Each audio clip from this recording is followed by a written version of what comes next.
नमस्कार दोस्तों, स्वागत है आपका धर्म प्रवाह चैनल में, जहां हम गीता के उपदेशों को आज के जीवन में उतारने का प्रयास करते हैं। आज का विषय है, क्या वास्तव में हम ही अपने कर्मों के कर्ता हैं, या कहीं ऐसा तो नहीं कि कोई अदृश्य शक्ति हमें संचालित कर रही है। कल्पना कीजिए, कुरुक्षेत्र के मैदान में अर्जुन के भीतर उठा तूफान। चारों ओर रणभेरी बज रही है, युद्ध के नगाड़े गूंज रहे हैं और अर्जुन के हाथ कांप रहे हैं। उसका दिल धड़क रहा है, क्योंकि सामने वही खड़े हैं जिनके साथ उसने बचपन बिताया था। क्या वह उनके खिलाफ युद्ध कर सकता है? तभी श्री कृष्ण मुस्कुराते हुए कहते हैं, हे पार्थ, यह मोह और यह अहंकार ही तुम्हारे सारे दुखों की जड़ है। अर्जुन चौंक जाता है। श्री कृष्ण कहते हैं, तुम्हें लगता है कि यह युद्ध तुम लड़ रहे हो, लेकिन यह महायुद्ध केवल एक लीला है, प्रकृति के गुणों से रचा गया एक विराट खेल। श्री कृष्ण गीता के अध्याय 3 श्लोक 27 का स्मरण कराते हैं।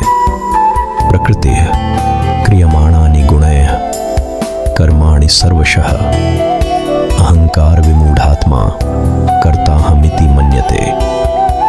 अर्थात सारे कर्म प्रकृति के गुणों से ही होते हैं, लेकिन अहंकारवश मोहित आत्मा सोचती है कि वही करता है।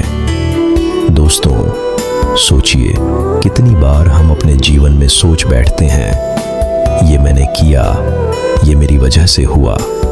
लेकिन जब हमारी योजनाएं असफल हो जाती हैं या चीजें हमारे हाथ से फिसलने लगती हैं, तब क्या होता है? वही अहंकार हमें डर और चिंता के गर्त में ढकेल देता है। श्री कृष्ण कहते हैं, जब तक इंसान अपने अहंकार को कर्ता मानता रहेगा, तब तक वह दुख और मोह के बंधन में रहेगा। अब सोचिए, क्या आप भी अर्जुन की तरह अपने जीवन की हर घटना के लिए खुद को ही जिम्मेदार मानते हैं? क्या हर सफलता और हर असफलता के लिए आप ही खुद को दोषी ठहराते हैं? यही अहंकार है। लेकिन श्री कृष्ण कहते हैं, तुम केवल एक निमित्त हो।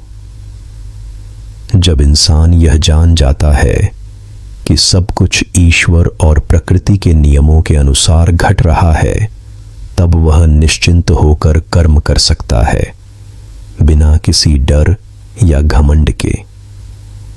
तो दोस्तों, आज ही अपने जीवन से अहंकार को बाहर निकाल फेंकिए, खुद को कर्ता मानने का बोझ छोड़िए और देखिए कैसे जीवन में नई ऊर्जा, नई उम्मीद और सच्चा सुख अपने आप आ जाता है।